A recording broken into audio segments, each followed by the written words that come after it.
Gusto ko lang naman malaman nyo na ang isipan ko'y gulong-gulo. Nagtatanong kung susundan ko siya dahil ang puso ko ay nabihag niya.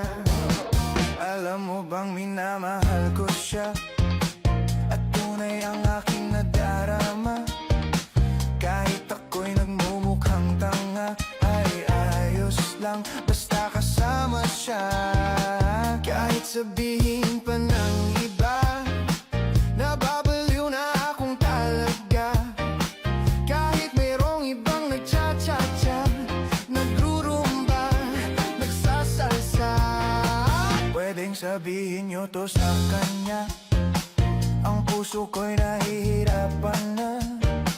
Ano pa ba ang pwede kong gawin na uubra upang maakit siya? Palagay kaya ako ng tato, magpatubo ng balbas sa nguso, magpalaki ng muscle sa braso, magpadagdag ng puwet kay belo. Buksan mo, papasok